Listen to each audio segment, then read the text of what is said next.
of course, there are people that operate outside of the law because they can, and you can point to elites and you can point to, a system that's been in place for so long. And I remember, by the way, when talking about Epstein's Island was so radioactive because it's like, are you insane? There's an island where our presidents and our politicians and our celebrities go to engage with children like that. Like, are you crazy? Now it's just a fact of life, similar to UFOs, by the way. I mean, Yeah. I'm just been trying to get my brain on that. And in fact, it's almost a coping mechanism for like the political state to like I have a little scroll through my channel. It's one of the, it was actually the main thing that started me getting into this space, and I've kind of expanded it to different topics. But the UFO topic is one that I've been keeping up with for the past few years. yeah, when I got your DM and looked at your channel, I was like, oh, Oh this yeah, is this is get this into is my guy because I need this is where I'm at too.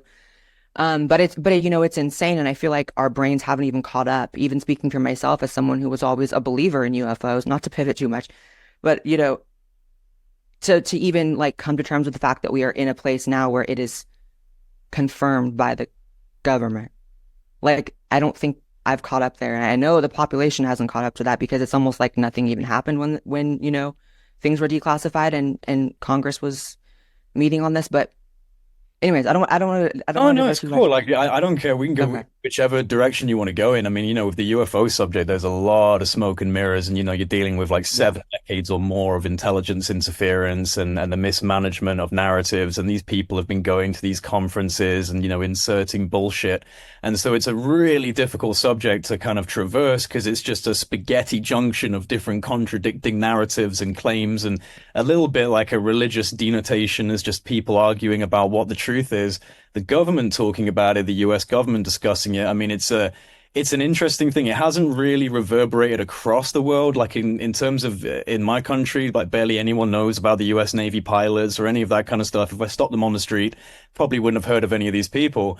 But it is interesting that that's coming up at the same time as all these other disruptive catalysts are occurring around the world in different areas.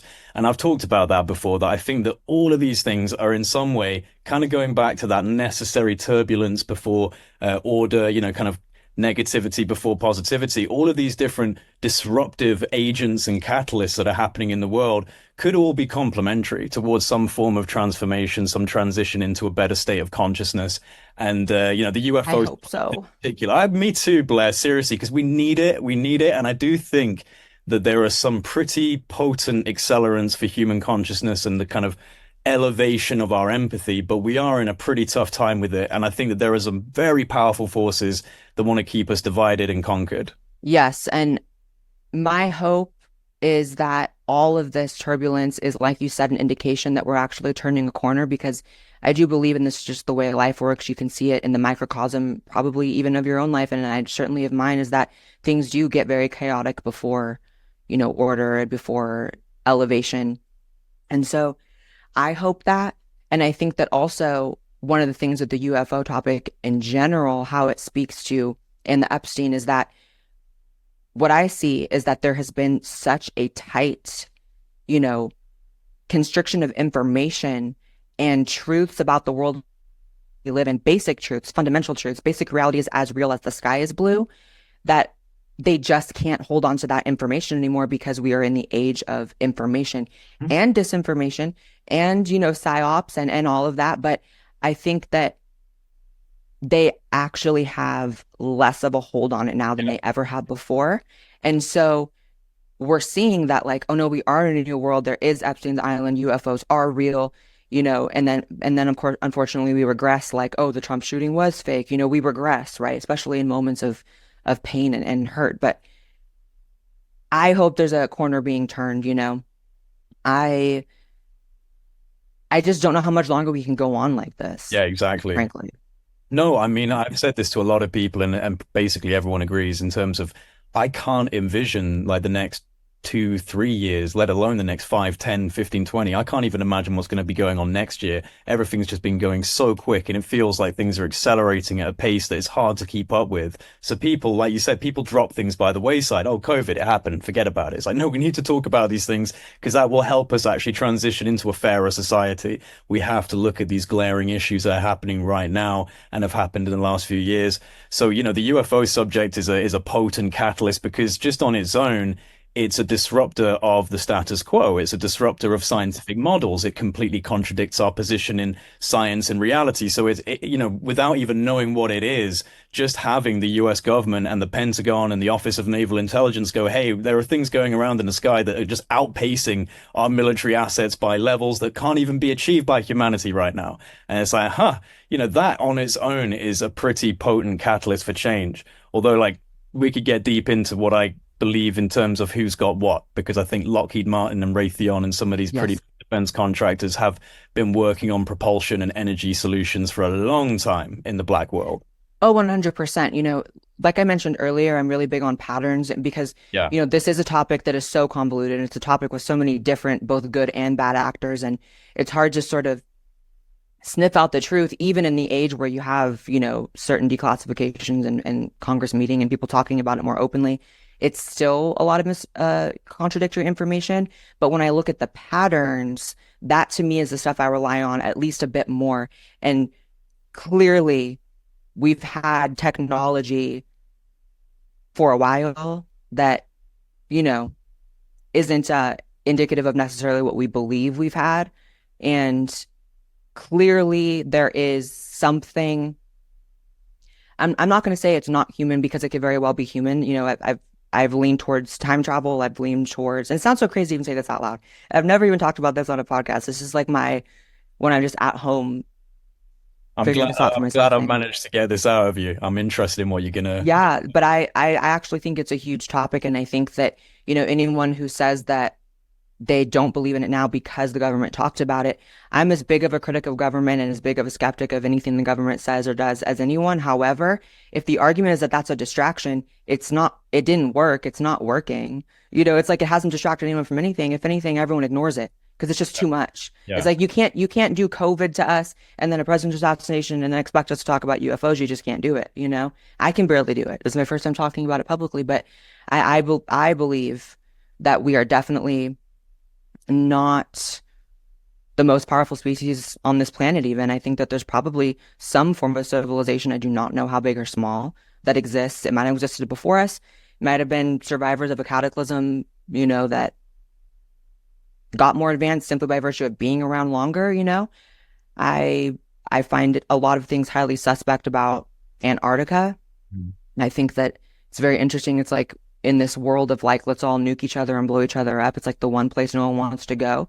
And I think that there's fear with that the government feels, all of the governments feel. It's the one thing we can unite on. I mean, that's just an objective fact. The only thing that all countries can unite on is we do not claim or touch or really go to Antarctica like that. So I don't know. We have an entire continent, the biggest continent on the planet, that is, for all intents and purposes, not unexplored. I believe obviously there's been exploration that we're not privy to, but as far as the public is aware of, not explored. And that's the biggest, landmass on the planet. There's something there. Oh And when yeah. we see things in the sky or things that happen to people that we can't attribute to any other beings on any other landmass, there's a landmass to look towards. And I'm not saying I have the answers. This is just where my head goes. Oh no, like honestly, you can fall down rabbit holes forever with the like the Antarctica UFO connections, and it even kind of bleeds into World War II. And I don't know if you know about Operation High Jump, which was this like Yeah. huge, massive military operation out to Antarctica just after World War II. Yeah, there's some really weird threads with that, and kind of almost sidestepping back into the darker stuff. Epstein, actually, there was a victim of his who did paintings. I can't remember her name. She started doing a lot of paintings. Have you ever seen the giant mural she did, which is like a painting of all the different elites that she was essentially saying were involved in this? And there was this big flying saucer with Epstein's face inside of it. I have not seen that. Wow. Yeah, it's kind of weird because he was obsessed with like transhumanism and like, kind of creating his own race. Like there was a lot of weird stuff that he was involved Wow. in and obsessed with. And so, the because the UFO conversation, it does kind of bleed into the transhumanism conversation. Are we going to merge with AI? Are we going to become some sort of like biotechnical species? is that what these things are? You talked about the time travel hypothesis. There are some people that think maybe these these alien greys might be humans from a very distant time in the future coming back interacting with us. I know it sounds crazy, and again, these are just ideas. What's interesting, and then we can maybe get into some of the other stuff, but it is interesting with the alien greys in particular. For people that don't know, I do find this kind of fascinating. It's not just a Hollywood archetype because there are some really weird cases. Hmm. You can look up these Aboriginal cave paintings in Australia from thousands of years back, which are very clearly these big, bug-eyed, gray-headed creatures. And the weirdest one was there was these podcasters who got these Brazilian tribes people onto the podcast. These were like true tribes people in the Amazon basin. They didn't have a connection to our, our kind of like social or pop culture or anything like that. And they were saying to them, what do you think of aliens? What do you think of extraterrestrials? And they were like, oh, we don't know what you mean by that. I don't understand the word. They didn't have anything in their lexicon to describe that. So they show them a picture of a gray alien, right? And this tribesman goes, oh, that's Makanwabu, and instantly recognized it. And they had a mythos and they had a story behind it about how a human, it's like a being that turned into an ant and it lives underground and it can steal your soul and you need a good shaman to bring your soul back. But the fact that these tribes people in the Amazon basin immediately recognized an image of this alien gray and had a cultural mythos behind it, that suggests that these things are a little bit deeper ingrained into our culture than we think they are. And to shut up, I'll just quickly say that Carl Jung, the famous psychiatrist, he had this idea that, perhaps a lot of the UFO phenomena, the alien greys, could in some way be almost like collective conscious hallucinations or visual stimulus that kind of keep us going in different ways. And it might not necessarily be 100% real, but more of like a consensus projection that our species produces for one reason or another. I mean, that's a fascinating hypothesis too. Wild, wild. Yeah, and I think it's very clear, and it's just an objective fact that the depictions of these beings have been a part of human Yeah, consciousness since the beginning. It's like you said, it's, in art since it's in hieroglyphics, it's in ancient art. It's, many people attribute like obviously stories in the Bible to potentially talking about these things and these phenomena. And that's another part of it to me. I'm like, the case is kind of settled in my mind right there if it's real or not. And then obviously you can go into if it's like you said, if it's actually like mass projection of our minds, but then what's real? Is that real or does that make it not real? Not necessarily.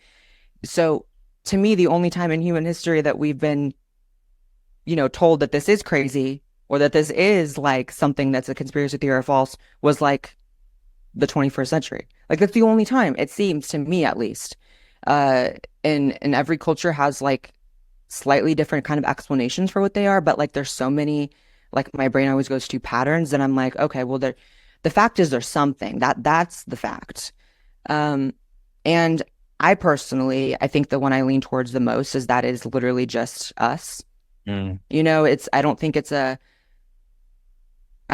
coincidence that when you look at the depictions of them and what people claim that they saw they looked like, it literally just looks like a further tracked right. version of how humans are already evolving, getting smaller, getting frailer, heads getting bigger, Exactly. becoming more sexless in terms of, how we look and it's like, yeah, they don't seem to have like gender really. And, No. it's like you can just see and feel that we're going towards that. So Yes, the question is, are they here to push it or are they here to prevent it, observe it? You know? I think that they're here to push it. Mm, I think that if anything with the capabilities of what we've seen on radar and, there are people that say they've been abducted by these things, sometimes harmed by these things. They clearly have the capability of harming us. But they've clearly chosen not to in mass, and there's been reports, even like declassified stuff, that they've literally stopped like, and they've disabled like nuclear weaponry. So that to me is clearly some form of good. mm, And I think that good is probably born out of a similarity, like the same way that like, we don't treat animals great on this planet, other animals, but like, we're not going to let chimps go extinct because there's a certain, commonality here. And if we're just, further versions of those, I don't see why a further version of us wouldn't also have that sort of like kindred or like, we're not going to hurt these people because it's us sort of thing. It's not to say they have the same respect for us or anything, and then you're getting into going too far with that. But I think they clearly have dropped off technology that we then reverse engineer that has helped us progress. I think the explosion of technology is not a coincidence, and I think that these things have been here for a long time. Yeah, That's yeah, my thought. I agree. There's an interesting correlation with the Trump family. Trump's uncle, who worked at MIT. He was actually the lead scientist chosen to assess and evaluate all of the papers secured from Nikola Tesla's lab when the FBI raided his lab. So I he think was I've heard that. yeah, yeah, he was the guy who was basically chosen to go through all of the paperwork, all of the schematics, and decide if anything was actionable for the US to involve themselves in. And then there's documents that have come out through Freedom of Information Act, where there's like a battle between the CIA and the FBI, where the CIA literally says in one of these documents that they're demanding the release to the CIA of the underlined secret Nikola Tesla patents. So there's a whole, kind of like nexus of exotic development technology going on there that just happens to involve a little bit of the Trump family. So it makes me wonder about what Trump knows about the Wow. UFO subject. I always wonder which president maybe is the most briefed. I have my suspicions on Obama being one of the more briefed up people on the UFO subject because he's made a lot of weird hints at that on like late night TV shows and said some things that seem like jokes, but maybe are not jokes. So yeah, it's interesting. It's an interesting one because it's actually kind of becoming, at least on the sidelines, part of the political discussion. I've interviewed quite a few Congress people who are engaged on this issue. So, yeah, it's I don't know if it will play a role in kind of like the upcoming election discussions. The classification of things. The JFK files were spoken about. This is kind of being used as a talking point. So I wonder if UFOs might jump into the fray at some point during the election cycle. I honestly, I don't have hope that it will because I think that it's just not a time of unity. And I think that this topic, at least from what I've seen with, the congressional hearings and, the politicians that are invested in this, it's like the only thing that's nonpartisan right now. It's the only Yeah, thing that you can get AOC and, if someone on the other side to even care about. someone. Yeah, exactly. Yeah. Right. So unfortunately, I don't think we're really enlightened enough to make that a main football of the election. But I think that one of the bigger parts that I think about all the time is like, how dare they believe that they can even hide this information from us? Because if this is another, living species that's on the planet or off planet or, from the ocean or wherever, then that's a fact of life just as much as the sky is blue. And it would be just as much of a violation to humanity and the dignity of people to hide that the sky is blue, you know? So part Yeah. of me is, very, very angry that they thought that they could do this. And it seems to me that at the turn of the, around the early 1900s, there was a real race to control narrative, information, education. And it was when they kind of decided, like, this is what the construct of reality we're going to have people believe is. And I think that those constraints they have on it are just getting looser and looser because they can't hold on anymore. It's like a rocket ship that's just ascending and they can only hold on for so long.